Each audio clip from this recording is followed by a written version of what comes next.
Yeah, no, but I could dig into my ex-wife a lot, but the thing is, we really had such a mutual separation with that it's like, fuck. Also, how much can you talk about her on stage before you feel kind of like liable, like you're giving too much away? Because you did kill her. Welcome to the podcast, y'all. This is Cultivator of Weird. We got my boy JT Stockman on deck today, baby. Say what's up to the people. How we doing? I don't say what's up. I say how we doing. There we are. Yeah, sorry. I'll talk more white for you, okay? No, that's no New York shit. I was said to someone, I'm like, how you doing? They're like, you from New York? And no, from Minnesota. Yeah. I thought you were from Texas. People don't know where the fuck I'm from, but yeah. Well, I mean, you know, you have the accent of somebody that you have to assume, especially with the military experience. Like, I never call it. When people are like, you might sound like you're from the South because you grew up there for like the first 14 years of your life, but you've probably lived 38 fucking places. No, I lived in the North for the 18 years of my life. Okay. And yeah, I found out I had an accent until after I left. And then it started to transition to Virginia, South Florida. Now people are like, where the fuck are you from? Yeah. You know? Oh, you didn't want that in the shot? I need it. That was Mason Smith, everybody. You know him from previous episodes. No, man, welcome to the show. There's a bunch of shit that I want to talk about. You've had a pretty crazy life and pretty brand new to Austin in that you just moved in. Yeah, I'm more new to moving in than new to Austin. And that's what I mean. Like, you finally got a place up here. You were making these crazy fucking trips back and forth to Houston, like on the regular, like once a week. Once a week, and half the time it wasn't even between Houston and Austin. I'd go from Houston to Dallas, and that's an even bitch of a drive, dude. And I always knew you were a really humble, like laid back dude. But there would be nights where we'd be hanging out here, and you would leave before I knew what was going on, and I'd be like, JT, where are you going, man? What are you up to? And you'd be like, oh yeah, I'm gonna crash. I didn't know that you were going to sleep in your fucking truck, dude. You never said anything. I don't, because I don't want to sound like, oh yeah, I'm gonna go sleep in my truck. You know, there's nothing going on here. I'm not gonna come off as like I need shit from. I'm not gonna come off as partial that I need shit from people, or like come off like in that sort of manner. No, of course not. Like a desperation manner. No. Not, but absolutely not. It struck me because I was like 98.99% of people that I know would be like, do you mind if I just crash on the couch? And you were like, nah, I got my truck. Yeah. Well, Colin O'Mara, when I was talking to him the other night, he's like, dude, I didn't even know you lived in your truck. Like, because you always have a haircut and you look presentable. You don't look like someone that lives in your car. Well, I mean, you had a place in Houston, too. You were just crashing in your truck when you came up here to do shows and shit. Yeah. But that was really regular. It made it motivational to go to the gym because I was parked outside one. Fucking A. Hell yeah, man. Well, welcome to the show. We're gonna get into it. We got an intro clip. We'll just play, and then we'll get down to it. Amen. All right.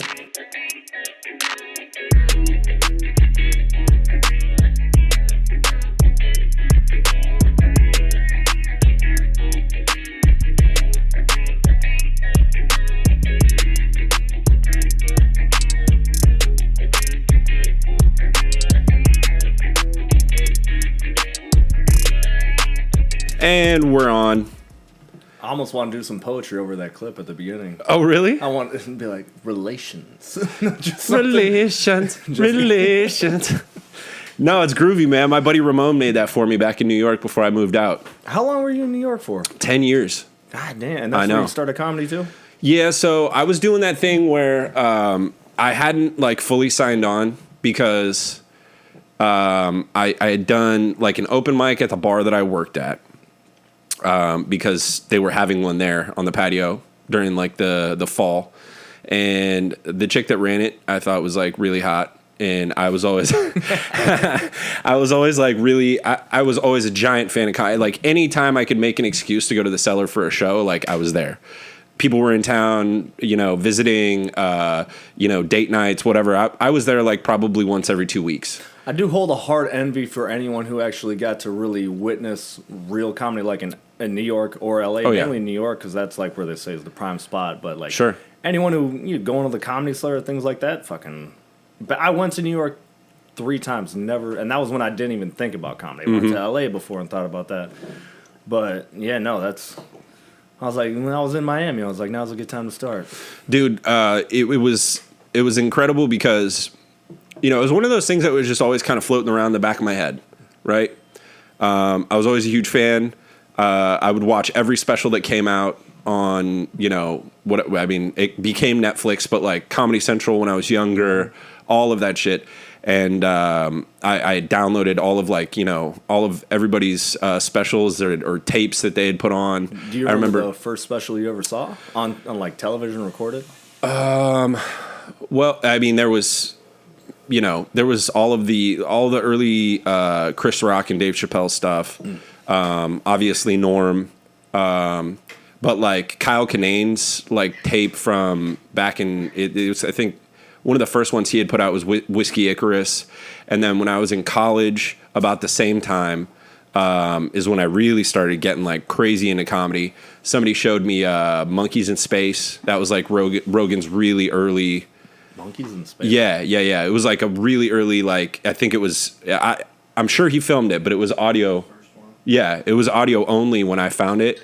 And I just remember listening to that and it fucking, like, it blew my mind. Because, like, there a lot of guys, especially early on, like, there was the Rocks and the Chappelles and stuff, but like I finally listened to like between him and Kinane and like a handful of other guys, like you hear something that you like get. Yeah. Like I got it. I was like, okay, that I can probably do. I could never do anything like, Attell and fucking Chris Rock and Chappelle, but like I think it was just something that I felt like I was more relatable to, It's crazy. People don't think about audio-only comedy anymore. They mainly just think about a Netflix special, YouTube. Nobody ever thinks about... Because my first shit was Jeff Foxworthy. Mm-hmm. And, Larry the Cable Guy kind of cracked the door on that. The Blue Collar Comedy Tour rides again. Sure.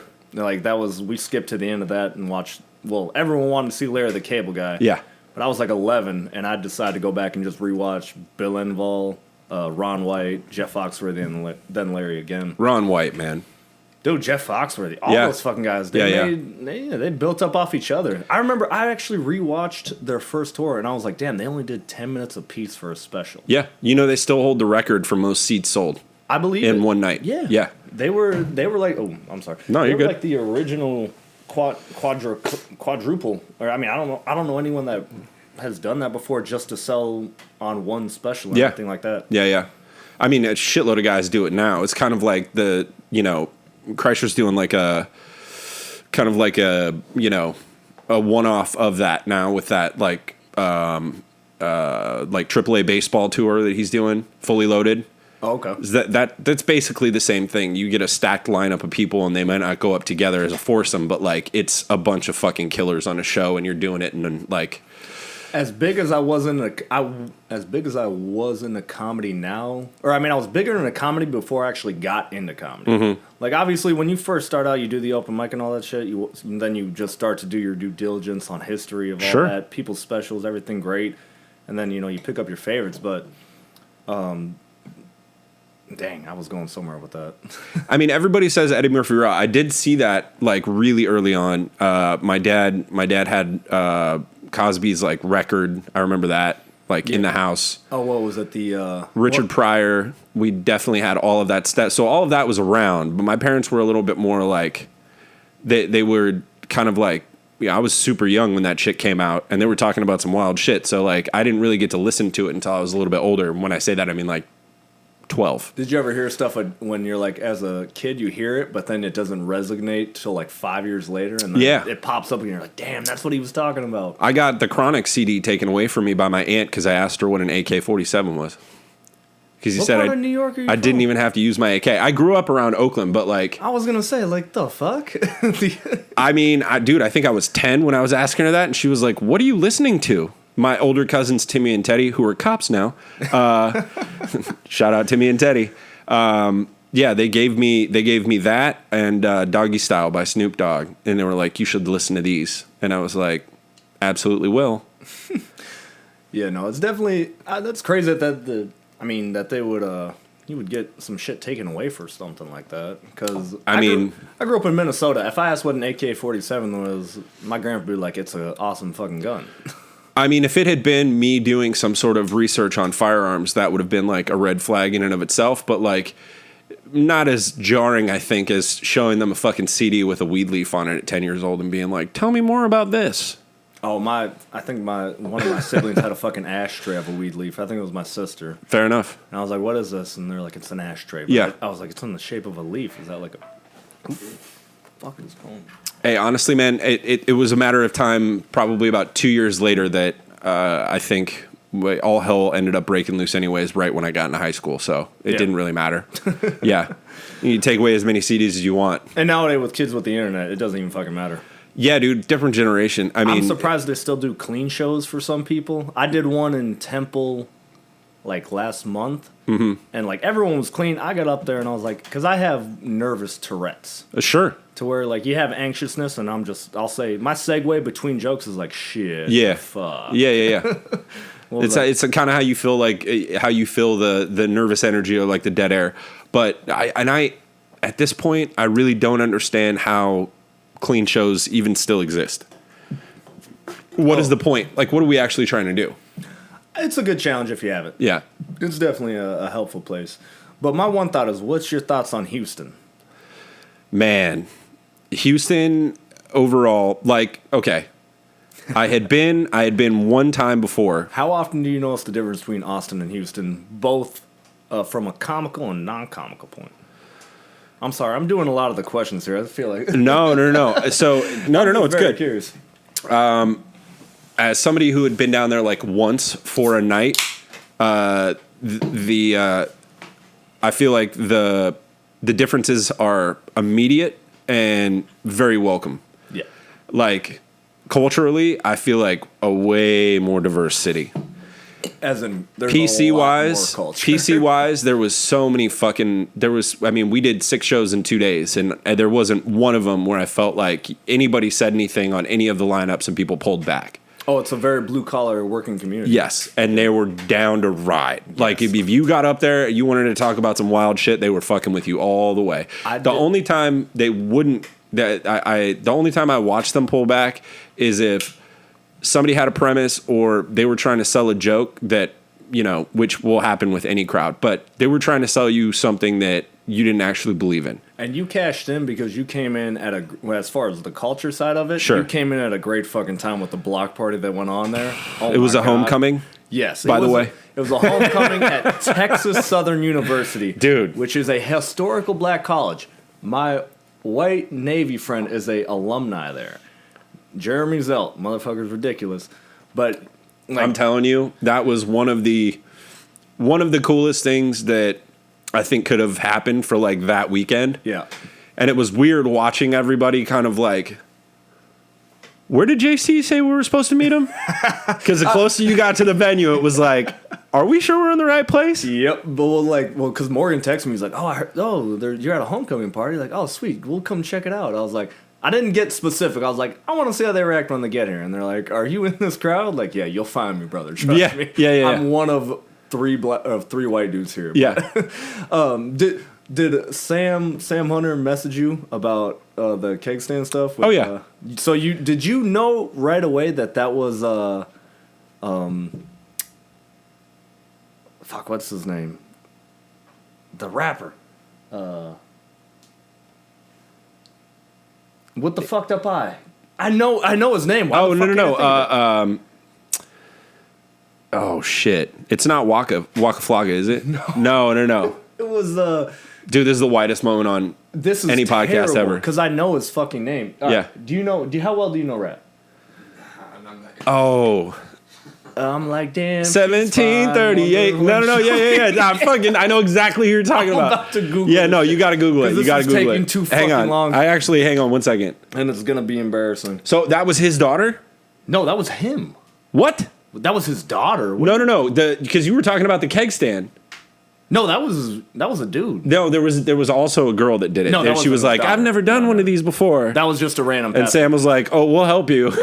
I'm telling you, if I was not feeling like shit that day, last year I refereed that keg stand. Buddy, trust me, I know. We've drank together. I'm telling you, I know you can hang. And when we showed up, you were basically like, you're generally like a pretty like tan, olive skinned dude. You were fucking white.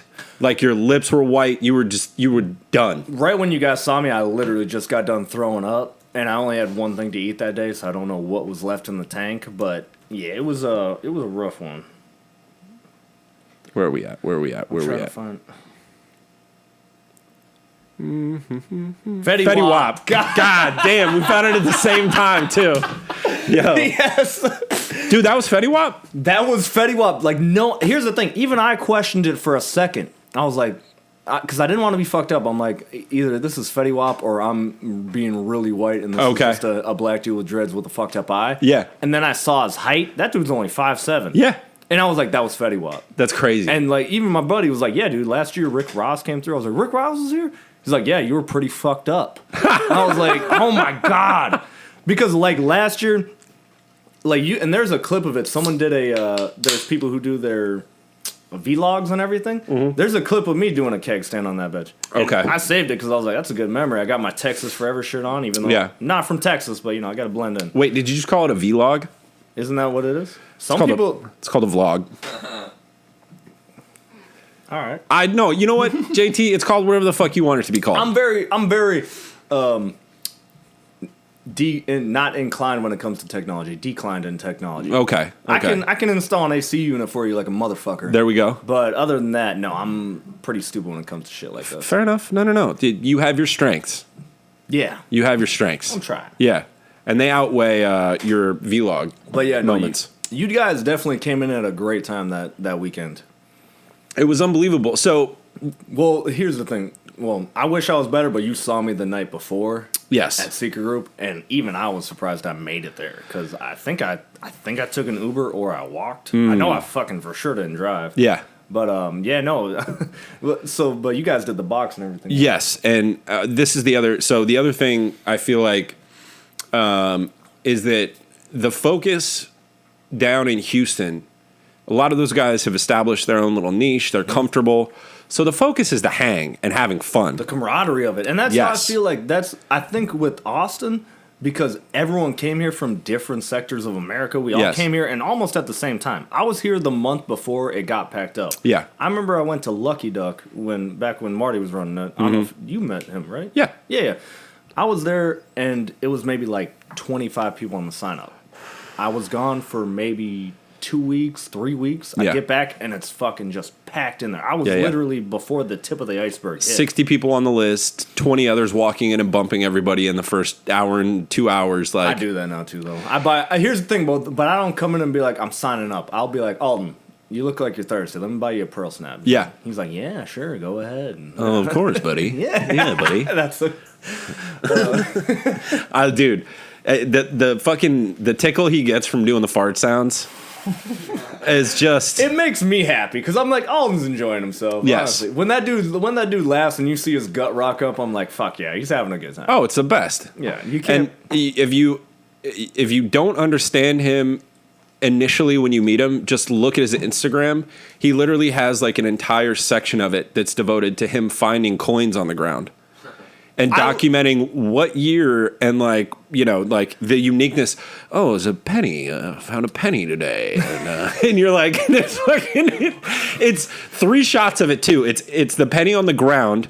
It's him picking it up, and then it's him with a close up, like showing it to you.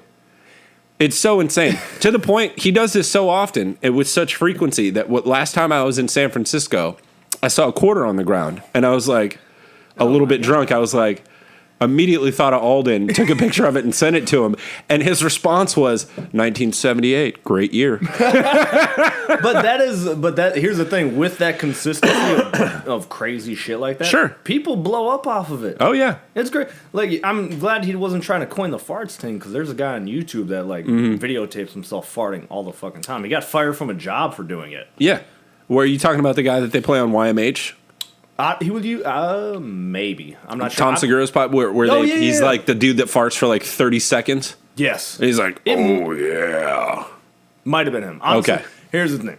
I'm not as far like I said. I was bigger into comedy and podcasts before I got into comedy. Sure. Now that I'm more into it, I kind of eased back on a lot of watching podcasts, specials, things like that. Like I think that happens to most people. You get a little burned out. Not only that, it's like you're trying to develop your own character. And when obviously, like, your first time up on stage, like, did you go with when you were writing, do you ever write with the thought of another comedian's voice in your head? Oh, absolutely. I mean, I think that's like the first year and a half, 2 years at least. Yes. Maybe even 3, is you just figuring out how to not sound like everybody that you're a fan of. Yeah, you're trying to find your voice with And it seems like a lot of people are just okay with that. Your first time up, how'd you do?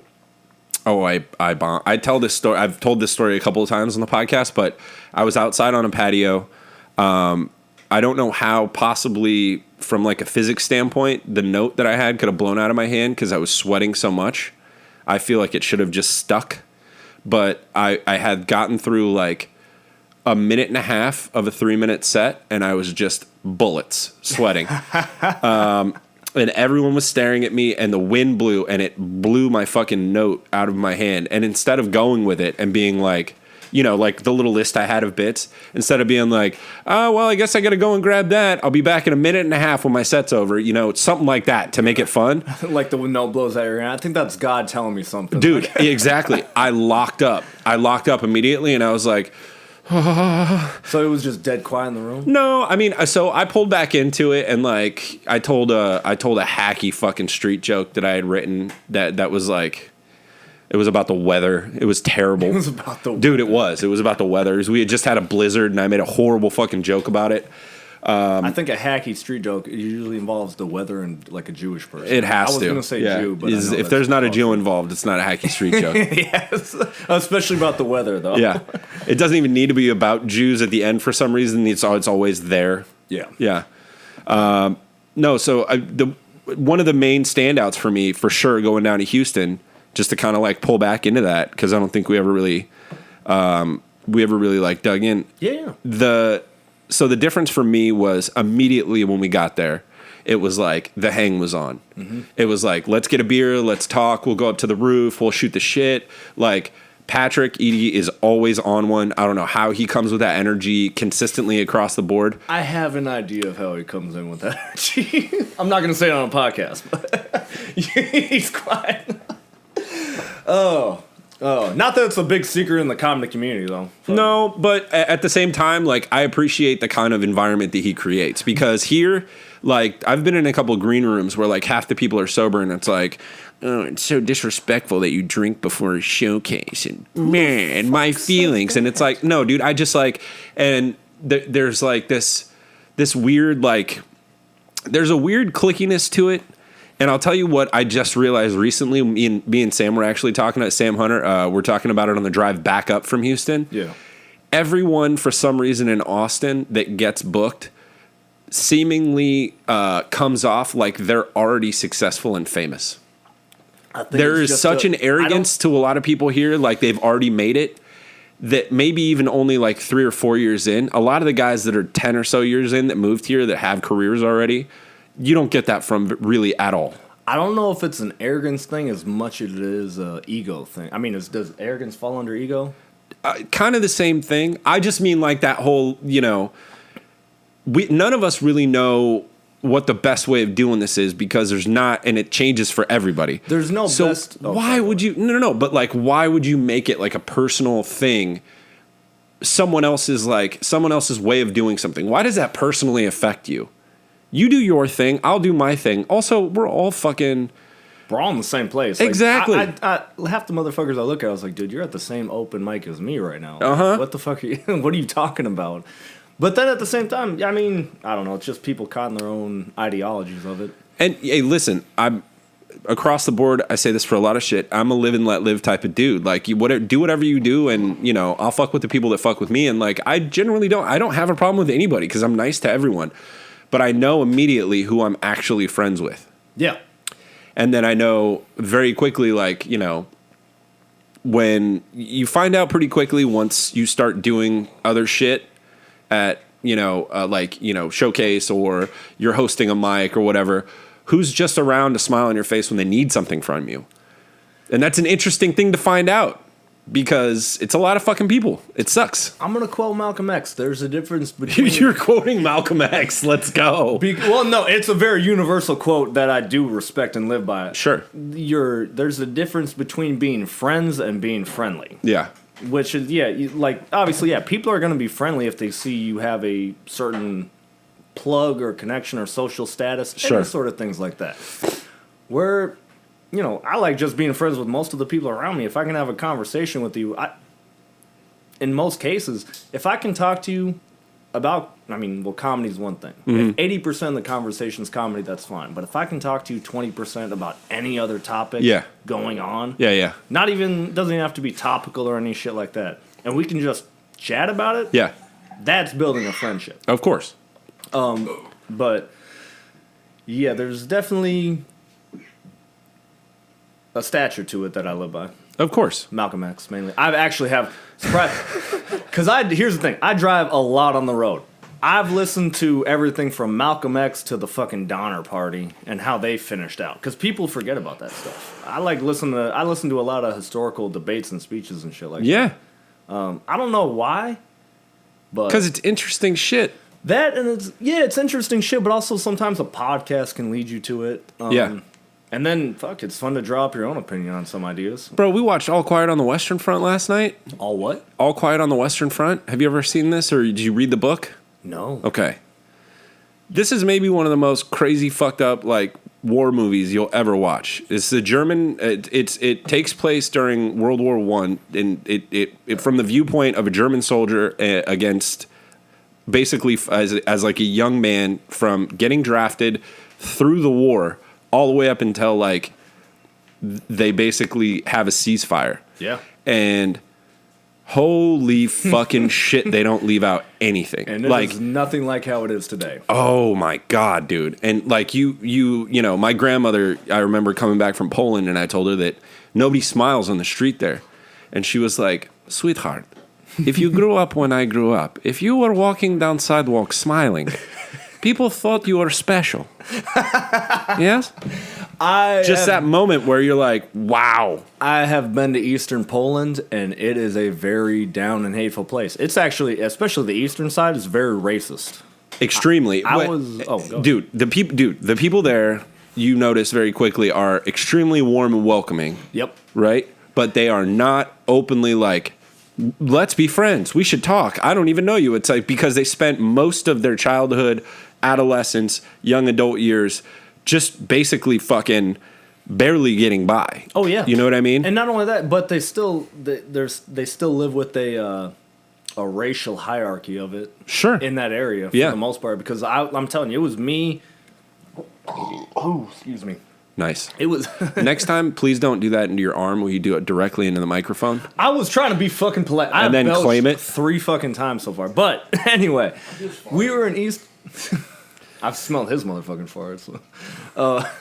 Bill Hicks, everybody. You can smell. Not the Bill Hicks, just him and dog formation. You can smell Mason Smith's farts from different area codes, man. Yeah, I can smell a Mason fart in an open room and be like, damn, where the fuck is Mason? Yeah. You smell his farts before he walks into the show. This smells like weed, White Claw, and fucking Marlboro cigarettes. No, but we were walking through Eastern Poland. It was me and 3 other black dudes. I'll leave their names out of it because I forgot one of them and I don't want to be disrespectful. Fair enough. I could say Devin, Trayvon, and the last dude. But yeah, and one other one. God damn, it's so bad because this is a great... I'm not going to lie. All the dudes I served with are great fucking people. There's a reason I chose to go out with them. But we were walking around. We walk up to a club and they're like, oh yeah, for me, they're like, yeah, you're good. $5 or €5, whatever the fuck they're going off of for everyone else.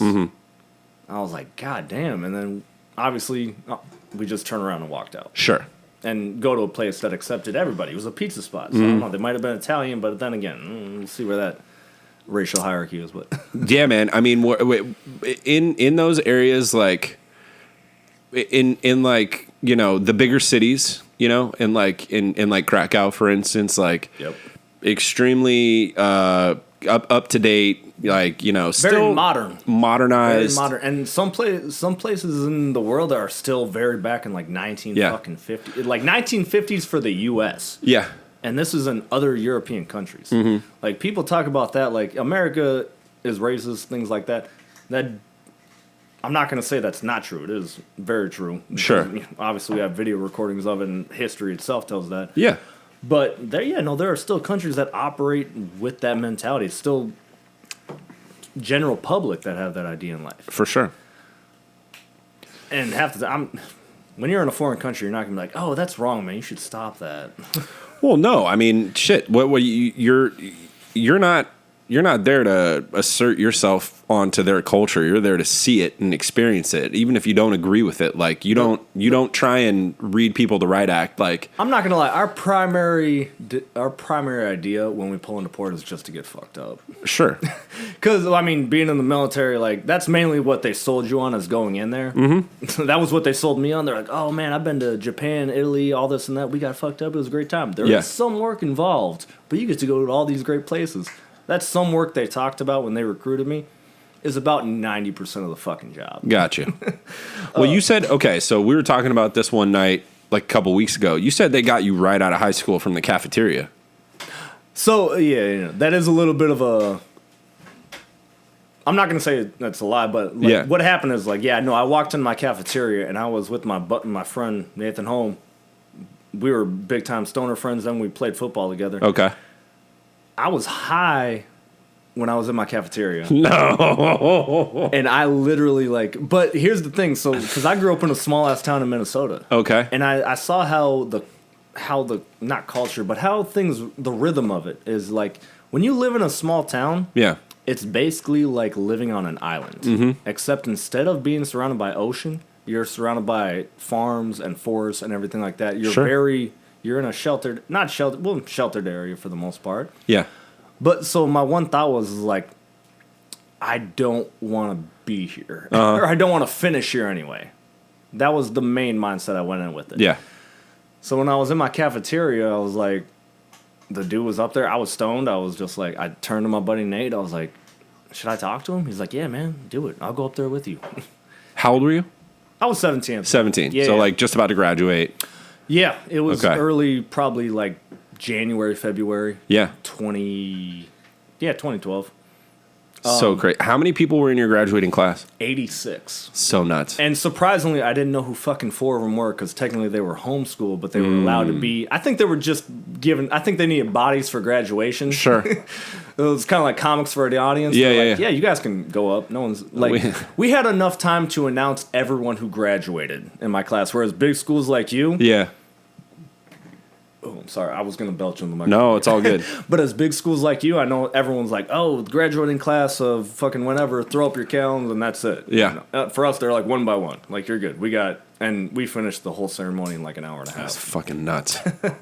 I think my graduating class was close to 900 people. Jesus Christ. It's insane. 2,000 kids in the school. People you don't even know and you've spent years with. Honestly, dude, like... Yeah, like kids that you would never even talk to, not once. You ever get nominated for a topic in your hometown? Oh. Like for your yearbook? I like the coffee in the backdrop. I legitimately...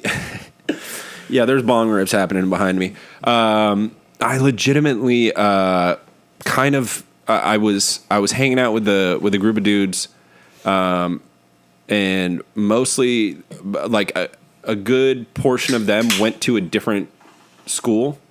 And so I was at all of those parties hanging out with all of those people. Okay, there you go. Because I started off doing sports and shit my freshman year, and then that fell off very quick. With 900 people, I can imagine the competition is fucking more. I was an athletic kid. It had nothing to do with that. I just couldn't fucking stand any of the guys that I was playing with. And like that shit threw me off. And so I started hanging out with kids that I got, you know what I mean? That were into like hot rods and fucking going to parties and like, you know, and that maybe that was it is what it is. But because of that, I graduated with like, I knew everybody. I was one of those guys that was like okay with everyone. I could go to any fucking party. I could hang anytime. But like, I spent the majority of my free time. Like I went to 3 different proms, like, and they were at different schools. Damn, that's crazy. Yeah. Like, I technically went to 3. I went to 2 because I bought us alcohol with my fake ID, and one of the girls got so drunk in the bus that we had that one of the chaperones called us out because he's a fucking snitch. Barry, you are a fucking snitch. And fuck you, Barry. Fuck you, Barry. And so we ended up getting her kicked out. Fortunately, she was super cool about it, and her parents were really cool. We were like longtime family friends, so we just went back to their house. And her dad let us party at the house. Oh, hell yeah. Yeah, instead of going to prom. And he was like, when he pulled me aside to talk to me about it, he was like, "You bought alcohol for the kids, didn't you?" And I was like, "Yeah, Scott, I might have." And he was like, "Thank you for being honest with me. Here's the deal. We're going to party at the house, and the only reason I'm not pissed at you is because she's already been asked to 2 other proms." And I was like, tight. So she'll get to have her experience. So her throwing up on the bus was the least biggest problem they had to deal with. Yeah, no, dude, they were rich as fuck and laid back. Like, so this dude, this is his claim to fame. He was a patent writer and a real estate developer, and he's the one that developed the original idea for the fucking the truck bed, like the sides of it, to open up so you could put tools inside. Hell yeah. He designed that. Ford came out with it after he had already gotten the patent. Took him 2 years, but he sued them for the money and ended up clearing like millions of dollars because of it. Okay, that's why I drive a GMC. All right, fuck you, Ford. Let's go. But damn, like, yeah, that was a fortunate spot for you because, like you said, you quit with the jocks. Because I'm guessing the thing that I found fortunate about living in a small town is I just played football. I didn't like any other sports. I didn't want to. I was like, I'm gonna pay attention in the fall, fuck around from winter to spring, through summer and all that shit.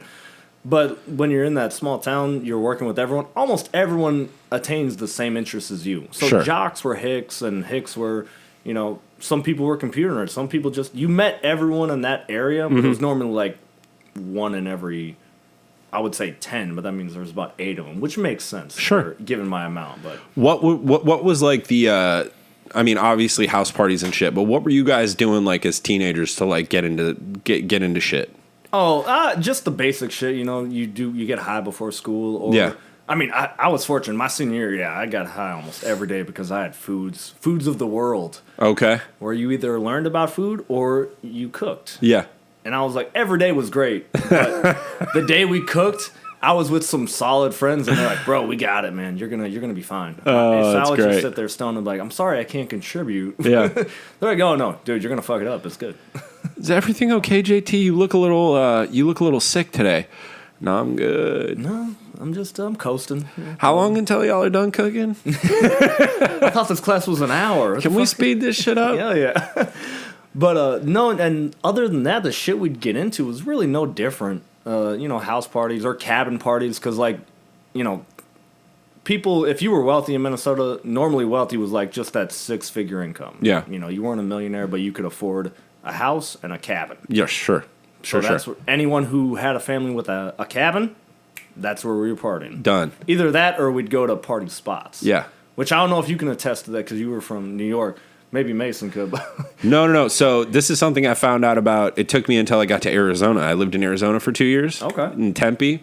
And I hung out with a bunch of little raver kids. And this was something I found out about later in life, but that we have talked extensively about, which is something I think inner city kids never have the pleasure of doing. But a field party. Oh, okay. Is a badass fucking time. And we used to go out into the desert, and we would bring a generator, and someone would bring DJ equipment, and we would bring a bunch of coolers, and you would literally just hang in the desert all night. Nobody would fuck with you. Yeah, I had the mirror image of that, but in a forest. There you go. And it was basically any spots that involved like, oh yeah, my family used to hunt here, and like, oh damn, this is a great place to get drunk. Like, let's do that. And fuck yeah. The names for fucking party spots you had, we had a place called the G Spot because it was the only party spot hard to find. Like, people are like, where's the... Like, oh, we're going to G-Spot. But then some douchebags were like, oh, we're going to F-Spot and E-Spot. I'm like, all right, fuck you guys. We had a place called Shithole, Bass Lake. Any place named... Majority of them are named after lakes. But then again, I'm from fucking Minnesota. So. Yeah. My buddy was in a heavy metal band, and we used to call his house the White Trash Estate. Because it was the spot that, like, always smelled like mildew and had like a ATV in the backyard that had been parked there for like 4 years. Yeah, that was like us. They got that. They got the house with the ATV because nobody wanted to move it. And yes. we had the nastiest fucking parties at that place. It was unreal. Oh yeah, no, and that was like a dime a dozen. We'd go to it was trailer house parties because during the winter, like surprisingly, people would still go outside and get fucked up. But if you could find a house, if you had a home that no one gave a fuck about, we're like, yeah, we're going there. But you'd settle for a double wide. Oh yeah, hell yeah! A double wide with a fireplace. That was the fucking go-to. A fucking fireplace in a trailer. Well, you got to realize I lived in the sticks. People made that shit themselves. Wow. Yeah. So, I mean, it was definitely a hazard now that I think about it. Well, fuck yeah. I've done so much shit where I'm like, where I am now, I'm like, I should have probably died 10, 12, 15 years ago. Oh, dude. I'd run out of hands and, like, fingers and toes. Yeah, and that was just with, like, external deaths. Sure. Now I'm dealing with, like, internal deaths. I'm like, I have anxiety. Someone's like, what's your anxiety driven by? I was like, mortality. Yes. Like, yes. Yeah. I was like, I'm always afraid I'm going to die at any moment. I used to have to rock jump to feel like this. Yeah. And Now I'll just drink 17 beers in a night and wake up the next day and be sure I have cancer. Yeah. Well, the first time I had sex, I was like, what if I have AIDS? Oh my God, dude. Well, actually, I wasn't as nervous back then as I am now. I remember the movie Kids came out and I Kids. watched. Did you never see that movie? Oh man. Was there any people I know now in it? There was definitely a bunch of actors that were like B-list. Rosario Dawson, I think, was in it. But yeah, dude, it follows around like this group of fucking wild ass street kids, like in New York in like the 90s, and they're all a bunch of like skater kids, and like they go out and like rage on this like 2-3 days, and like you got to watch it. But essentially, it was a what do they like in kind of like a what do they call that? Like a cautionary tale. Okay. Yeah, of like the AIDS epidemic and all that Be shit. careful, you're gonna get AIDS. And Bro, and it's intense, but like you watch it, you like it was like kind of a love letter to the like skater kids in the 90s, like myself, until you get to the end and you're like, oh. God and for damn. me, you had to watch like the CMT movie network to like really get a take on life and like the dangers of it. And most of it involved domestic abuse. Well, we used to make a part joke all the time that like since when we got a little bit older, you watch the movie and you turn it off just an hour in, and you just get all the highlights and the cool shit from it. Like this is where Yeah, you never got the lesson, so to speak. Yeah, dude, it was man, it was fucked up. I do think about how crazy it is though, like because I was telling someone earlier, I was actually talking to my barber earlier. Yeah. Hence the haircut, James. You look ATX great. Barber, thank you. Yeah. He did it well. I know one day I'm gonna have to give him a call and be like, James, your services will no longer be needed. This thing is moving back. I think I'm just gonna let it go. Oh my God, dude, you look like you got a good head of hair on you. Yeah, that's all. It's all perception. How old are you? About that. 28. And you're pushing a lot of that forward, huh?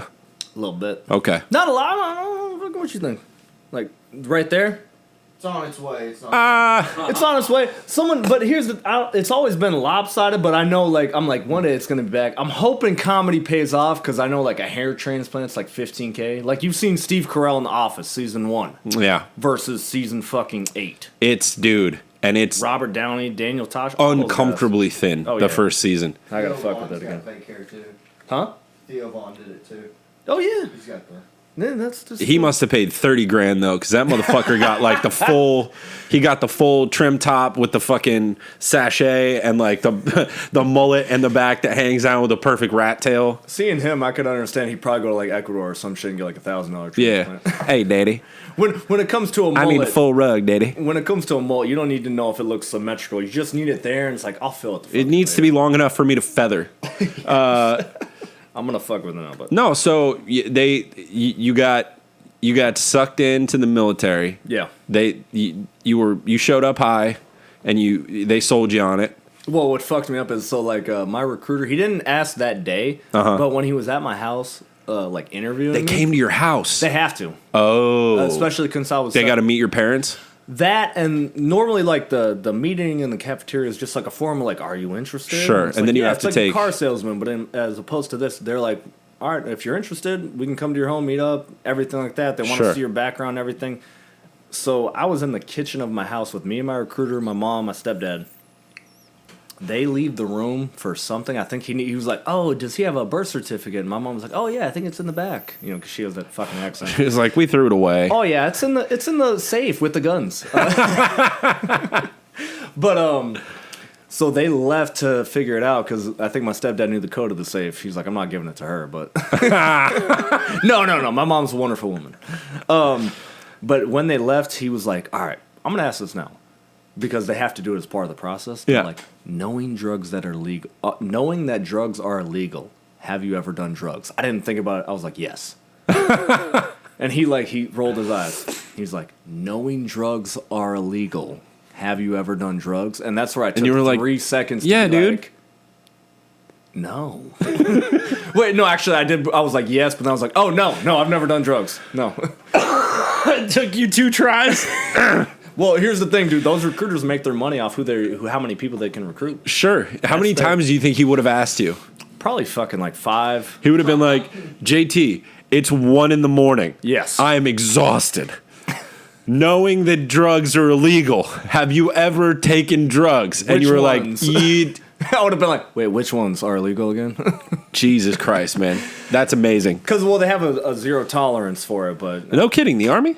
the Navy. Yeah, both. Yeah. All branches. They have a zero tolerance, but given what's going on today, they're trying to get whoever they can fucking take. Sure. Like, there used to be restrictions for it when I was in, but now it's very laid back. Well, not laid back as much as it is desperate. Yeah. Yeah. That's fucking nuts, man. And where did you... Okay, so when they assigned you originally, where did you end up moving to? What do you mean? Like, you went somewhere for basic, right? I went to Chicago. Okay. That's where the Great Lakes or Great Mistakes, as they call it. Yeah. That's where any veteran will tell you, like, oh, great mistakes. Yeah, I went there too. Nice. And then after Is that... it because it's cold as fuck? No, because you're making a mistake. Like, they say Navy stands for never again volunteer yourself. I've never heard that. That is yeah. That's fucking crazy. That's very one of the common fucking phrases used in the military. How quick? So do you have to like retire before you start hearing shit like that? Or you like year No. 1, year 2, people are already like, When I told you them, made a fucking mistake, bro. When I told them I was enlisting, I met a lot of because a lot of veterans are in the Midwest or Bible Belt anywhere it's a flyover state. That is majority of veterans, and that's where they go back to go. So yeah, I heard everything right off the fucking bat as far as phrases went. But yeah, it was definitely a state. I was like, yeah, had to. It was my first step to getting out of that realm of comfortability with where I was. Yeah. And once you got through basic, where'd you end up? Norfolk, Virginia, which was the last fucking choice I ever wanted to go. Because, like, what they do is... Yeah, they say it's a job, not an adventure. I was like, no adventure starts off in fucking Norfolk. Virginia. My dad, because he's a truck driver, he's like, oh, Norfolk? Yeah, that sounds like a familiar place, Yeah. you know? Or no fucks, all that shit. Yeah. Because as soon as I got there, it was just as I pictured. It was raining, it was cloudy, it was fucking cold because it was November. And people think the cold here sucks, but wait till you get a breeze. Like, you're from New York, a breeze off the fucking Atlantic Ocean. Yep. You're fucking just sitting there. And I'm painting a fucking ship in 40-degree weather. Like, this sucks. Yeah. Like, my recruiter didn't mention any of this. This wasn't in the pamphlet? Yeah. What the fuck? Son of a bitch, Mark. No, dude, and the ocean, everybody, you know, I had a friend of mine that was like, you got to drive. Well, I did a road trip from New York to California when I left. Yeah. And packed up all my shit, and I wanted to go the southern route because I wanted to be where it was the most warm. Yeah. Because it was like, I think it was September. So I drove. He goes. You're gonna have to drive through Virginia. And I was like, okay. It could be worse. You could have to drive through West Virginia, which is way worse. And then he goes, but actually, funny you mentioned that because he goes, stay on the coast. Don't make the mistake of going through West Virginia. He goes, it's going to suck. But, like, you know, once you get down into, like, the Carolinas, it's going to be dope. Yeah. And I was like, all right, cool. Bet. So I get in about 8:30, 9 o'clock in September on, like, a Thursday night, I think. Because I wanted to be down in the Carolinas for the weekend. So I get in on a Thursday night. I watched 2 fights. It's cold out. It's off season, and it's September. So I go to one bar. I watch 2 fights, and on the way back to my seemingly decent hotel, there's very obviously 2 different sets of like young dudes that are pimping out girls on that boardwalk. Like I mean, and you can tell. Yes. And they're right out front of the hotel as I'm walking in. And it's like, because no one goes to a hotel in September in Virginia Beach, which is where I was staying. in a short skirt and a like glittery top and heels with a fucking parka on if you're not working. Yeah. And I just remember thinking, this is horrible, but maybe it'll be better in the morning. And then I went for a walk in the morning. I got a coffee. I walked to the beach, and it was, like you said, just literally the coldest fucking wind coming off the ocean. That was dirty shit brown, I might add. Yeah. It's just the shittiest, gloomy. It's the dirtiest brown. And majority of that is just due to pollution off the ships, the rust, the algae that builds up from that shit, because as soon as you go maybe 10 miles out, it's fucking dark blue. Yeah. So I spent long enough in Virginia to get dinner, go immediately back to my hotel, because I was like, I don't want to go out and deal with this fucking shit. Like, I was literally walking from dinner like, oh, maybe I'll check out the fucking strip here and, like, find a cool bar to drink at. Literally 2 different times I'm like, I think that dude's about to get the shit. Yeah, he's getting fucked up right now. It's not a strip, it's an alleyway. It's horrible. Yeah. And so I spent long enough to wake up the next morning, see the shitty water, and get back in my truck and be like, we need to get to Carolina immediately. What's fucked up about that water is like, cause like a lot of people call it gray water. So like when you're out there, I went to Virginia Beach because that was like the prime spot to be in Virginia. There's no I liked Richmond preferably more, but when it came to being at the beach, Virginia Beach was like the go-to. Mm-hmm. But you see ships stationed off, and when you're in the military, you forget like they have codes for what you can throw overboard off your ships. Jesus Christ, I don't even want to know this. I don't know that I want to know this. It's not. I mean, it's not that you shouldn't want to know it, but it's going to be educational, right? Okay. When you're about 10 to 15 miles out, you can officially relieve your ship of sewage, gray water, or as they call it professionally, gray water, which is pretty much everything somebody showered in, shit in, pissed in, is being off. That's why some of those ships are stationed so far off, because that's the first thing you can get rid of. Beautiful. After that, it's when you're 50 miles out, you can officially get rid of oil or any restrictions like that. I'm probably fucking over the military right now, but you know, I mean, these are codes that our government passed that are cool with it. Hang on, we have an ad read. This podcast is brought to you by BP Oil. Dude, that's insane. Yes. They can dump, like, raw material? Yeah, you're legally allowed to. That's fucking nuts. Imagine the shit and the piss and, like, the shower water I get, but, like, oil? Yeah. I mean, when you're 100 miles out, you can get rid of bodies, so you know. No, I'm just fucking with you there. But I have seen bodies, but I'm pretty sure they weren't legally allowed to put them there. As long as they're not white. That was it was in the Mediterranean Sea. I'm pretty sure they Dude, Nick's face just now made me that I know that was a good one. Anytime he goes like this.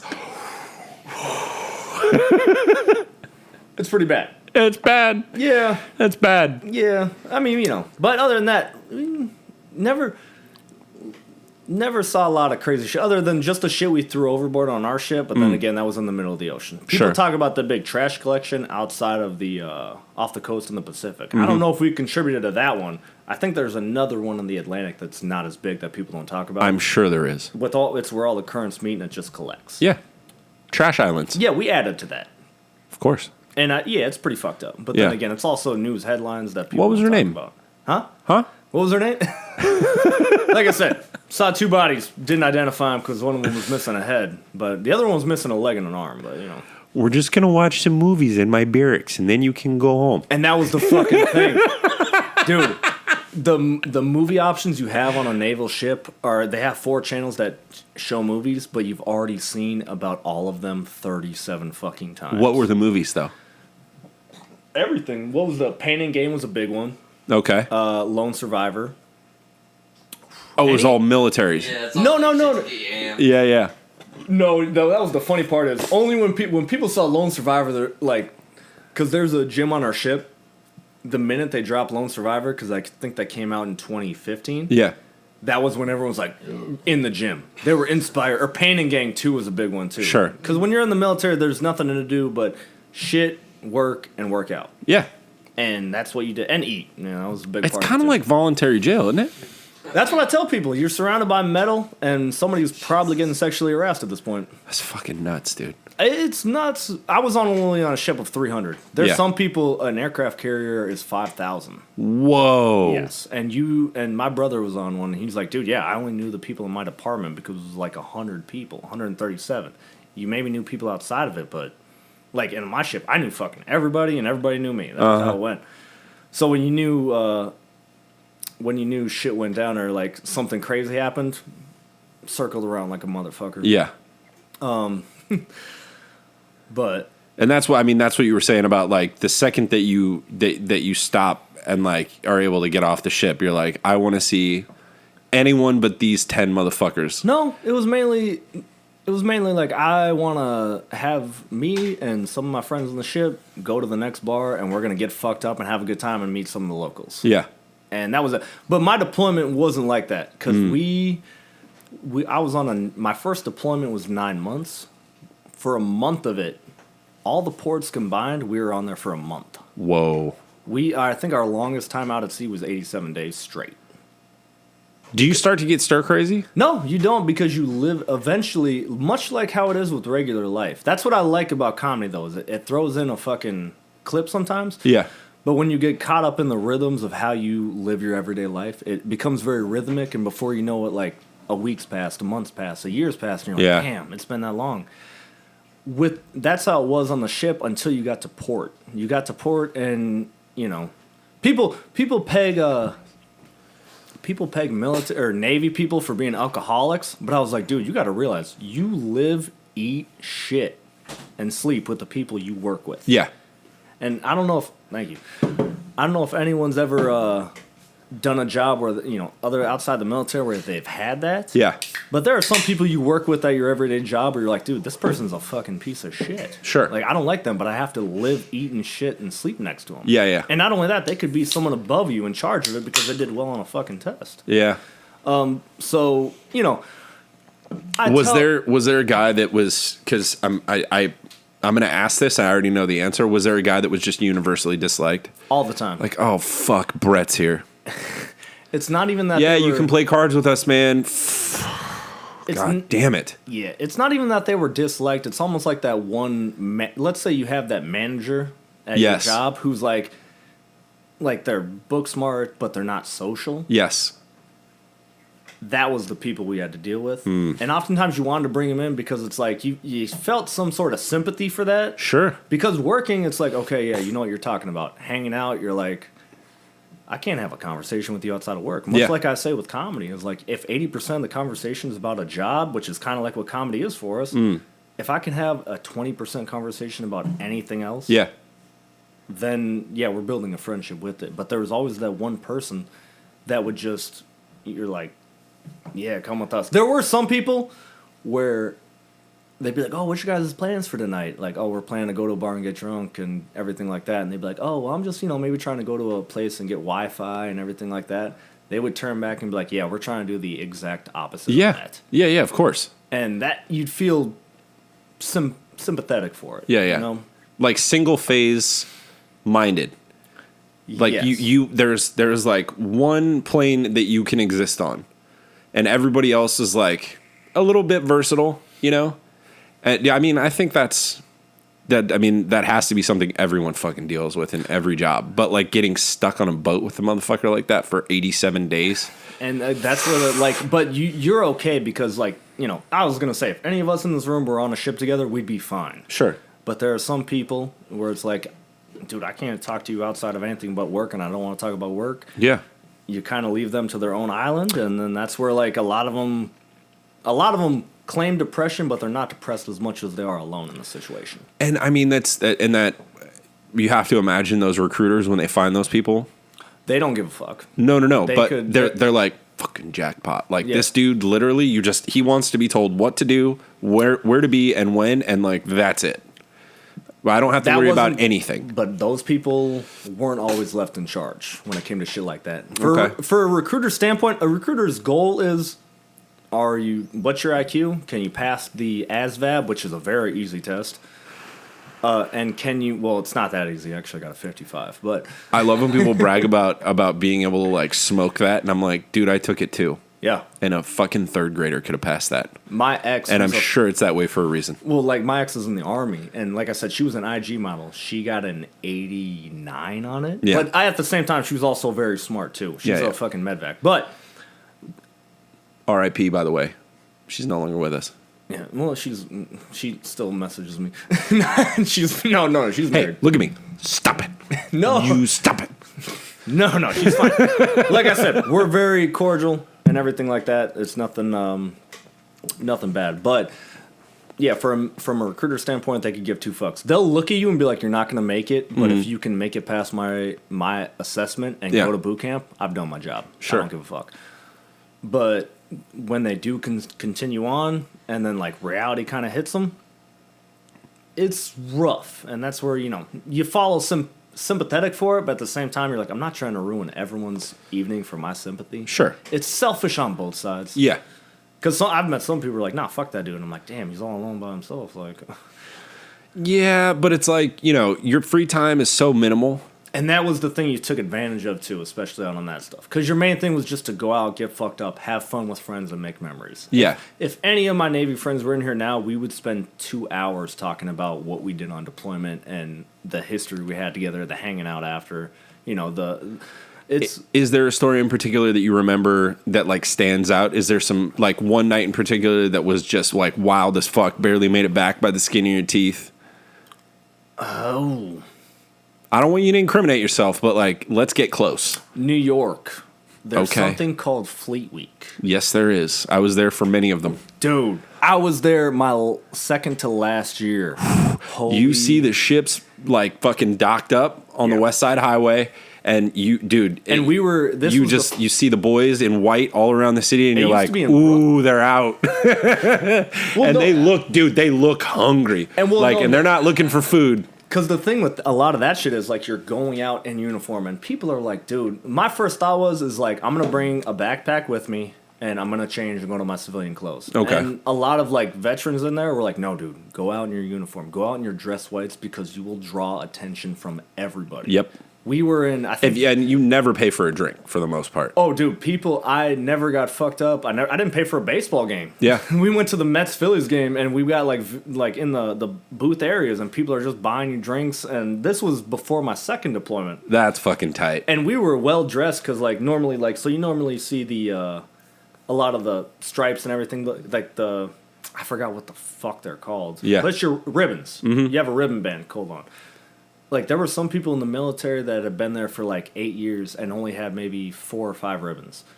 I was on... My first deployment was so productive, and we were such a very efficient ship that I had, like, 3 rows lined up. Damn. To where people thought I was doing fucking stolen valor. Sure. Me and my... Like, there was a captain asking us at a Mets Phillies game, like, oh, what's that ribbon from? Oh, yeah, what'd you guys do for that? Where's that one from? And Who's trying to call you out? he thought we were just because there are some pricks out there that like dress up in military uniforms. There are some that try to half-ass sell it. Has anyone seen Stolen Valor? I've seen the Stolen Valor YouTube clips where people are doing it. Yeah. There are some people that are half-assing it, mainly because they're homeless, which is what some veterans are, which is what I like to exclaim in some of my shits, and what I don't contribute to it, but I try to assist in not making that happen. Sure. But, yeah.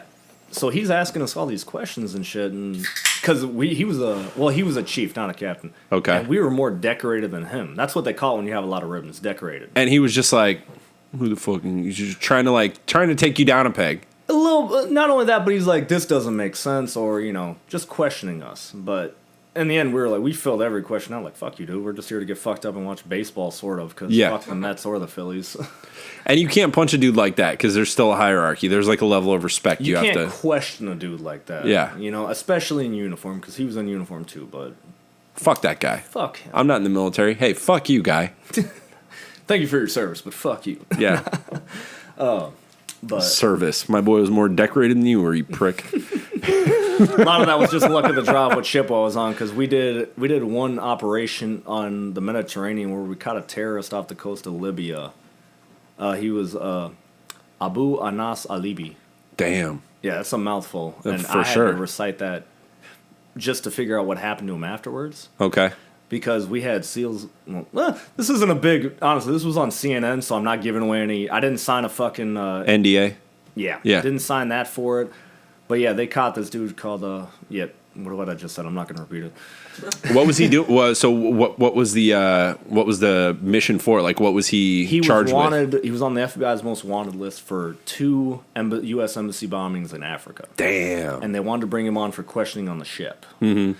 So, and you can look up these clips on YouTube. Just look up USS San Antonio terrorist. Damn. Because this is when the Obama administration was using the U.S. Navy ships as black sites. I don't know if you're familiar with those. They're just places that people don't know about. They're mainly structured on land, but this time they were using ships. Okay. We caught him, and he was supposed to see his day in court, but he died of heart failure. Because of all the holy intense shit. I'm not giving this. All right. No. I'm not giving any top secret shit. This is very great news headline shit. Yeah, but so they caught him. Inside of our ship is called a well deck, where it's huge. They homemade built a tent, or a place to not an interrogation tent, a questioning tent, or whatever soft language they use. Yeah. But it was covered in blankets. And somehow I remember in a TV show they were talking about how blankets are used to not reduce echoing; they're used to reduce sound from releasing. Yes. Those are how you soundproof a room naturally. Just piles of blankets. These guys had a fucking tent. And at one point we were on watch one night. This was after we caught him. Somebody reported, they're like, "Hey, I hear screaming," and then our operations center was like, "Hold on one second. Yeah, don't worry about that." Yeah. Or they're like, "Yeah, don't worry about reporting screaming right now. Just keep your eye out on the ocean." He's laughing. They're telling him jokes. Well, dude, and it was one of the things you notice, because when you're standing on watch on a U.S. ship, I stood 5 hours of watch a night, 5 hours a day. It often would rotate hours. And you're doing nothing but looking at the open ocean. Yeah. Now, that's how we found bodies. That's how we actually found a group of Maltans off the coast of... Whoa. How many times were you finding bodies just floating in the fucking water? Just one time, but it was 2 bodies, and someone reported, at first it was supposed to be a man overboard. I think they were queuing it as that. Okay. But they're like, oh no, there's bodies in the water. These are dead bodies. One has a missing leg and arm. The other one has a missing head. What? Yeah. Holy shit, dude. And... you guys, do you bring them aboard, or you just... No, fuck that noise. We called the Coast Guard. Let them deal with that shit. Yeah, fucking pussies. No, actually, I hold respect for the Coast Guard, too. So do I. Puddle pirates, as we call them. But no, they're actually strong motherfuckers. Holy shit. Why didn't we lead with this? Continue. Because there wasn't much to. We just found them, and we had to keep them in our sights. They were next to our ship, but we had to make sure they wouldn't get sucked in the props or anything like that. Oh, I thought you were going to say in case they woke up like zombies. I mean, I don't think zombies can swim, but that's the one thing. If you're right. If there's any ghost things I know of, zombies can't swim, so fuck them. You know? Let's go. Zombie facts with JT Stockman, y'all. But yeah, so new segment of the show. No, well, after the terrorist situation, the bodies, that was all that was left, the bodies. All right, so you got this guy on. He's in the blanket for it.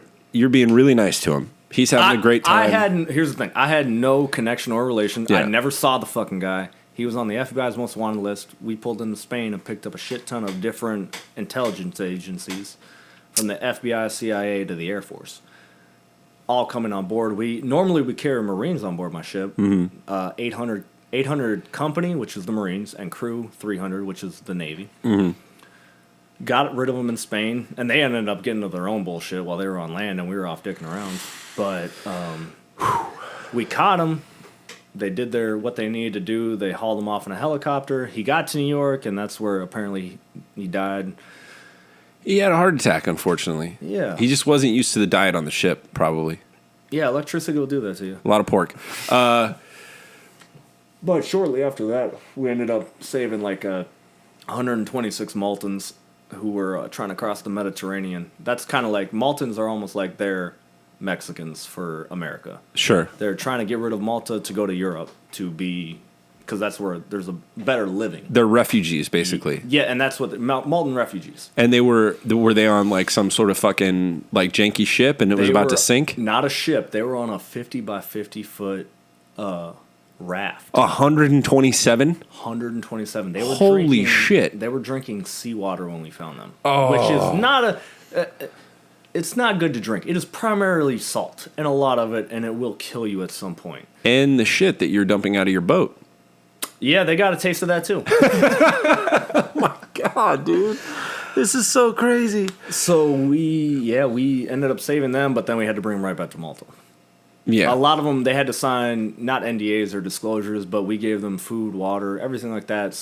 I don't know if there was some medicine shots. My buddy, who's a medical on there, they didn't know what they were signing when they were filling out, not a form, they weren't filling it out, they just had to initial. Yeah.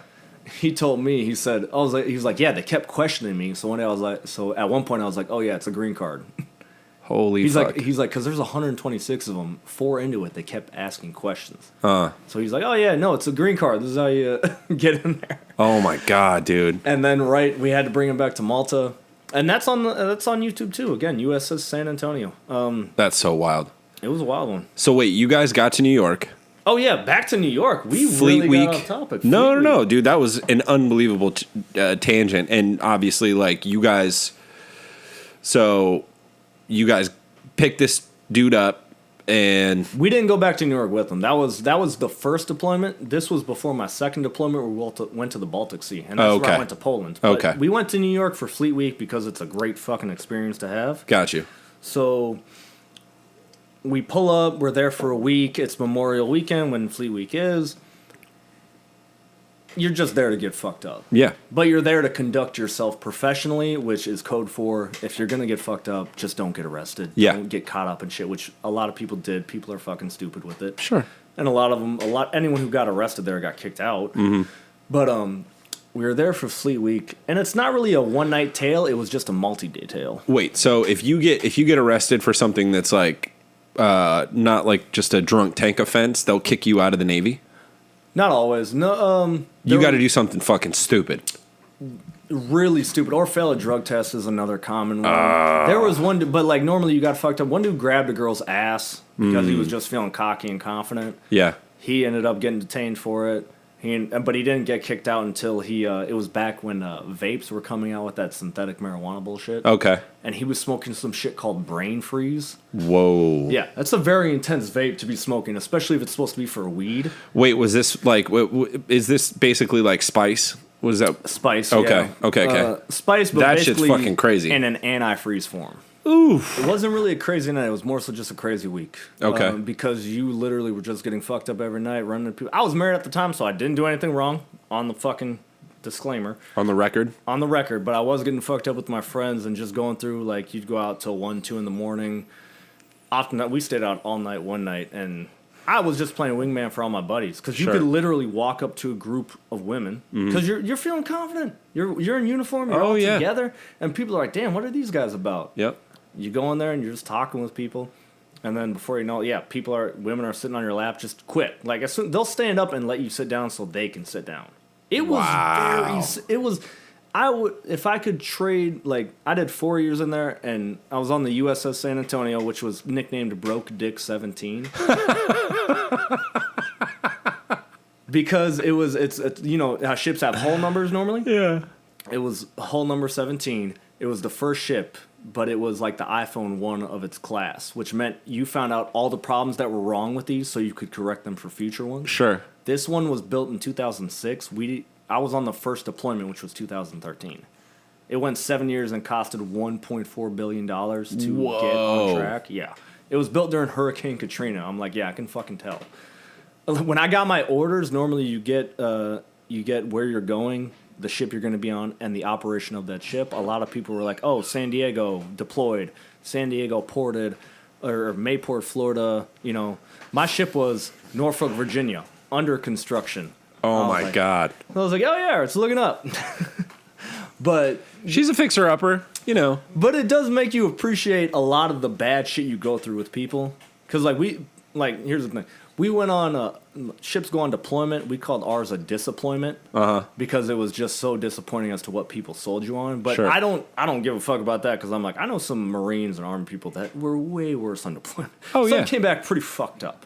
But I mean, you know, that's Mission 22 and all that shit. Were you guys ever white knuckling storms? Like, was there ever a moment where you were out in like in the ocean and you were like, "This is fucking hairy, dude"? Coming across the Atlantic, which is one of the roughest seas.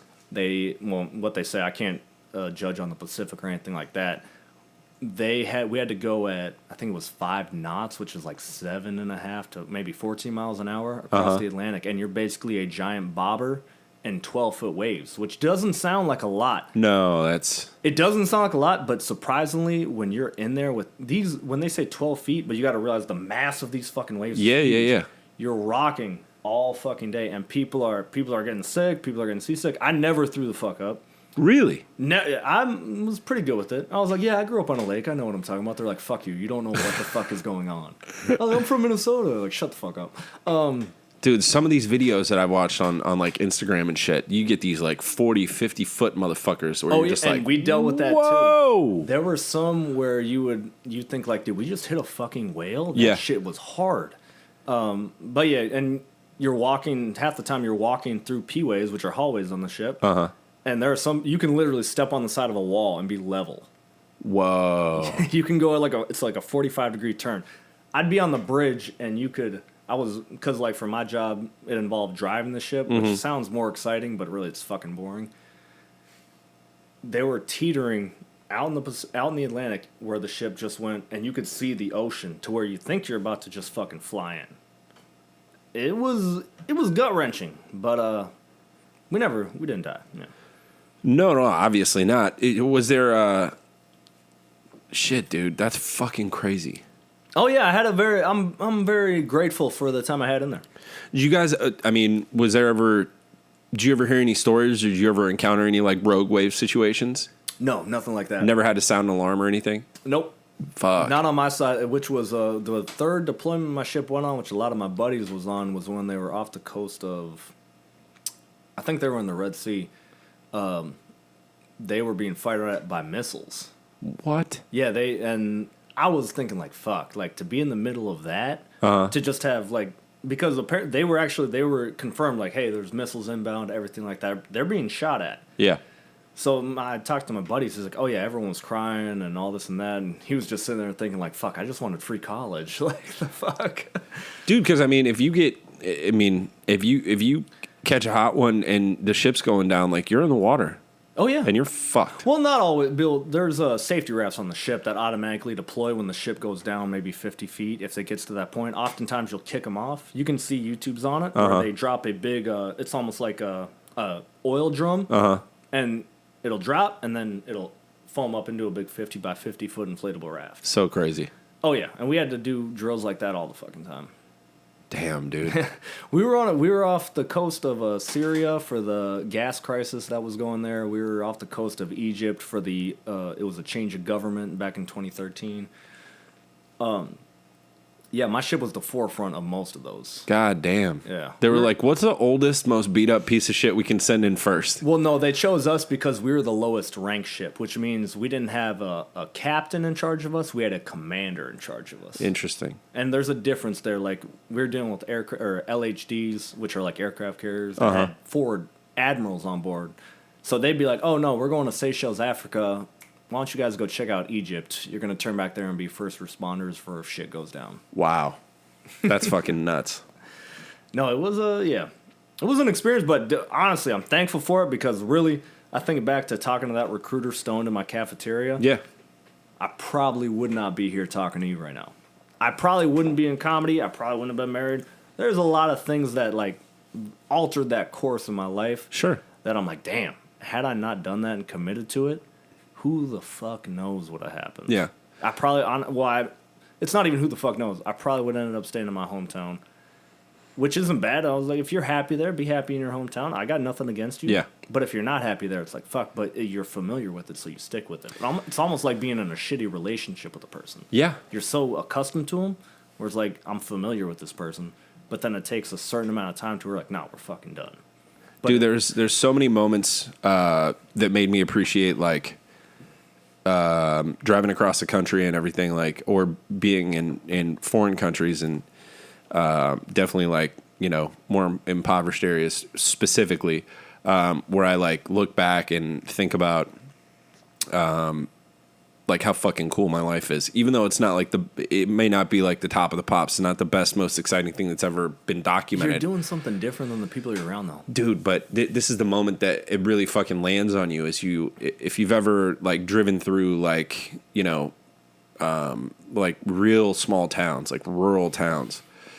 You stop, yeah, and you fucking like I said, I graduated a big fucking school. I was in like a very urban area, you know, like I was fortunate to be around a lot of shit that was like inspiring to like, all right, we're done with school, let's get moving, let's go do some fucking cool shit. A lot of these people, you know, they graduate high school and they're stoked because they got the manager job at CVS and it pays and they get benefits. Or you drive through a really small town and you stop at a gas station and you're filling up your tank and you're like, that person is 42 years old. Yeah. This is it. This is it. The beginning, the middle, and the end of their story is all right here. And the population in this town is 250. Mine was That's 900. Fucking crazy to me. I remember I was 16 and driving to school one day. And that's when I hit like the first quote of my life is like, I don't want to die here. Yeah. It was the really point. And it wasn't, again, no knock to my hometown. Like, you know, love everyone there and love them about it. I just don't want to be there. If you're happy and that's where you find yourself, good for you. But like, to have that thought in that moment and fucking get out, dude. And it's a fucking process, too. Oh, yeah. To be in uncomfortable, to be in unfamiliar areas. Like I tell people with comedy scenes, I was like, this shit's like you're going to a new school. Yep. And everyone, you have the cliques, everyone knows everyone, and you're just, like I say, I got to Austin, I was alone for like 2 months. Yeah. And I just wanted to be friendly with people. Mm-hmm. Mainly just I'd be like, oh, what are you drinking? Even if it wasn't, I'd be like, oh, you're a comic, what are you drinking? What's your name? And that's where I spent so much money on booze when I first moved here doing that. I still spend a lot. That's why I'm thankful for my job, too, running this business. I would not be in my own business right now if it wasn't for that, too. That's why, and like, you know, that's my main contribution. Like, I appreciate everyone here and what you guys do for the community and whatnot. The excess you put into it with the podcasting, the film work, the fucking producing of shows. Because, like, I deal with people at open mics and they're like, man, I'm never getting fucking booked. These producers don't see shit. I was like, dude, I did produce 2 shows in Houston, Texas, which fucking sucked. But they didn't suck, but they weren't what I expected. But also I dealt with, you know, like, people kind of rag on you because it's like they're running a 5-person show. Yeah. And we're in a city with, how many comics do you think are here? Like 200-300 probably? Maybe 200? I'd put it about 100. Really? Yeah. I know it seems like more. I'd put it about 100. But if you're counting, well, all right, 100? 100. Honestly, dude, I'll because challenge that. But at most open mics, the faces that you see regularly can fill up about 40 spots. There's about 10 or 15 people that are regularly rotating on a lot of different showcases. Yes. And of those 100, I think there's maybe 10 guys here that are pros that moved here from like other areas of the country, like New York, LA. Anytime I tell a person. And they're really working. Yeah. So I think 100 is probably a safe number. And that includes a lot of the outliers that are just kind of riffraff that don't really care and just show up every once in a while. Okay. Yeah. But with those people, I mean, like, you know, you hear people bitch about like, oh, they're not putting me on their show. I was like, dude, as a producer, a lot of producers, they produce shows and they produce good shows, but it's their form of networking, so they bring on other people from other cities, so they have a plug to get into those connections. Sure. I understand and respect that. Yeah. And I'll get to my point at the end of this. But no, it's all good. You have people complain like, oh, man, I didn't get this. They're not fucking doing this. I was like, are you talking to them outside of the mic? Are you, like, hanging out? Like, I understand there are some people that are hanging out. That's half the battle is showing up, but you also have to be social. You have to try to invest in a conversation because not only does it help your connection with them, it also helps with you whenever you go to a new scene. Yeah. Because it's gonna be the same everywhere you fucking go. Sure. I've been to a lot of the open mic scenes. You know, I started off in South Florida, Miami, Fort Lauderdale, came to Texas, but then I did Kansas City, San Diego, Phoenix, which is you said you were in Tempe. I don't know if you were in a comedy then, but no, but the scene there is awesome. Oh yeah, yeah. I was just back and I got to do 2 shows there. I didn't know anybody. It's fucking wonderful what they have going on there. Yeah, yeah. So there's that, but the contribution producers, podcasters, all you guys have to it. My contribution is, are you hungry? I'll buy you some fucking food. Are you an alcoholic? I'll buy you a beer. Or not even if you're an alcoholic, if you're near where I'm at a bar, Yeah. like, what are you drinking? Sure. You know, and obviously there are some people where they take advantage of the opportunity where it's like, all right, you haven't bought me a drink in the last 2, how about you? Or not only if you come up and ask me, I'm like, yeah, no, I'm good. Yeah. It's about to be Thanksgiving, and I can tell you right now, I wouldn't call it a mistake, but I was very open and liberal with my invite policy last year for Friendsgiving. Yeah. And we had no food left at the end of the night. And I didn't feel bad about that. There was no beer. I didn't feel bad about that. I won't ever feel bad about that. We threw a great party. It was fun as shit. Yeah. But I would say 50% of those people showed up empty-handed. And it's like, you can't do that, man. Like, bring something. I don't care if it's like 2 beers out of your fridge because you're broke. Like, just bring something. Yeah. And that's some of the, well, it's much like, some of it's like what I was talking about with the military. There's that one person left out, which you do see in the comedy scene too. And you're like, from a comedian standpoint, you're thinking more universally, not like, I mean, I know some comics that are like, fuck this dude, fuck him, don't invite him. Yeah. And it's like, damn, but he's all by himself. It's very similar where I know you have to invite those people, but at the same time, they take that chance for granted. Sure. They don't contribute. Yeah.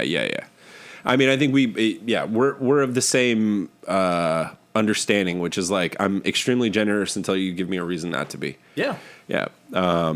And like, your generosity, I think, is paid off in fucking spades, dude. I mean, you got to go out to Edinburgh and do the fucking comedy festival, and I'm very fortunate. Jimmy Clifford, fucking love you, brother. But because what it opened up to was just being at that point. Because I still don't think I'm fucking good at it. But like, he's like, dude, I think you're funny, and not only that, you're a good hang. And yeah, I'm thankful for shit like that in my life. But I think if it were a year ago, I wouldn't have gone to that. I don't know if I'd been going to that shit. Because then again, I was new. But all of this shit happens in stages, man. And I think, everybody would, for the most part, I don't know everybody, but I would say the majority of people that I know, you're universally appreciated as a really solid hang and like a good dude. And that's the main goal. Yeah. I don't know about your ex-wife, but don't when you edit this, don't go to his face. No, she's military trained, dude. I need to calm that shit down. I feel like there's gonna be a knock on the door. I'm gonna get fucking jabbed. No, man, it was awesome having you on the pod. I don't know if there's anything else you wanted to get to, but other than that, I mean, I'm just really optimistic for what this scene is going to develop into, especially in the next year. I think we all did jump the gun at coming here right away. Sure. We all did. So we saw the potential we saw the foreshadowing potential, and that's kind of synonym words, but we all got ahead of when I thought what we expected of it. Sure. So, but I mean, what it's developing into, like the community's building up. Yeah. And it's good to see people hanging out. Like, oftentimes you see some people that are closer with others, but you understand, like, they got a relationship like that. It's just how it goes. And, you're building relationships with it. But I mean, that's why, honestly, thank you for having me. Cause like of course. I said, stuff like this, I don't have the energy to do a podcast right now or anything like that. Brother, honestly, it's like, it's one of those things that like, I genuinely just love talking to people and getting to know them more. And especially we've hung out many, many times. It's always been a fucking awesome hang and a great, stories. And I agree with you. Like, I think as much as people bitch here, like you got to step back every once in a while and go, how many other cities in the country right now can you do 4 open mics a night if you want to? How often can you get maybe showcases plus and 10 minutes a night? Yeah. And, that's oftentimes off 3 to 4 different mics. A fortunate fucking position to be in. Are there nights that it sucks and days that it sucks and shit doesn't go your way or whatever? Sometimes it's just something in the air. Exactly. But it's fucking great to have you around town, man. And it's cool that you're fucking living up here now. Let's plug your shit, dude. Oh, yeah, you can follow me on all platforms at on Instagram, JT_Stockman, TikTok, JT Stockman, but I don't really fuck with TikTok. I honestly hate social media for the most part, but I know you have to do it to really be, if you want to do well in this shit. Sure. So, but you can follow me on there. You can look up JT Stockman on YouTube, but don't look up my first Kill Tony set because that was embarrassing. Please don't. I wish we would have brought that up earlier. I got a quick I want to question. talk about it. Were you guys ever... You were on Kill Tony, right? Yeah. Mason? Twice. Yeah. Twice? You know you can YouTube just your name, and it'll pop up now when they were back at Anton's. I did not know that. You can. And that's why I say when you YouTube my name and you see Joe Rogan on the billet, just skip it. Just fucking skip it, okay? Because it was so goddamn awful. And I was only a year and 4 months into comedy at the time. Yeah. And I had set shit, but I was like, oh, maybe I should try some new stuff. Because, my jokes are so good. I don't want the good ones to get out there right away. That That stupid mentality I had. You went up with new material on Kill Tony, dude? It was so... my buddy, he shits on me constantly because he's a non-comic. And when I say buddy, I also mean business partner. We're just look at my feed, please. Just skip the Antone's fucking Kill Tony set, episode 454. You heard it from the man himself. Google JT Stockman on YouTube and watch his Kill Tony set at Antone's. Joe Rogan apparently was a guest, and it's an amazing watch. Yeah. But... Yeah, you realize you didn't have to say anything? Yeah, fucking right. Now that's all anybody's going to do. You do realize alcohol is a social lubricant. It really is. I felt like I was cold coming into this, but 5 White Claws in, I'm like, all right, let's see what we can spill out. I'm going to give you some Navy secrets, what you shouldn't look at on me on YouTube, but I'm going to tell y'all, fuck it. Let's go, brother. No, But man. hell yeah. No, thank you for having me. And really, I appreciate all you motherfuckers in this room right now. Absolutely. Because... not a lot of people do this shit, including myself. I want to get better in the scene just so, when a producer puts up a show, I just want to be good enough to be performing on. Hell yeah. You got any shows coming up? Not at the moment, no. Okay. Actually, I had Corky's back in Temple, which is a great mic to hit. I definitely recommend going to Corky's on Wednesdays, or if, Mycia Chambert, much love to her, because she gives comics opportunities, and you can do 20 minutes in a night there, and Damn. it's fucking glorious. That's awesome, man. And the people there are fucking lovely. So, Fuck yeah. All right, man. Well, that's been Cultivator of Weird. We got another episode down on the books. JT Stockman hanging out, giving away Navy secrets. Appreciate the support from Nick Corey, all the video, everything. Snail Haven, check this guy out. He's fucking phenomenal. Bill Hicks the dog. Bill Hicks the dog and Mason Smith comedian. Definitely check out High Noon Pod as well. High Noon Pod, goddamn right. That's my boy right there. Thank you guys for hanging out for this episode. We'll be back next week with some new shit with Sam Hunter. We got a weekly that we're doing now. So thanks for hanging out. Thank you for being here. I really appreciate it. Indeed. And we'll see y'all next week. That's it. One love. One love.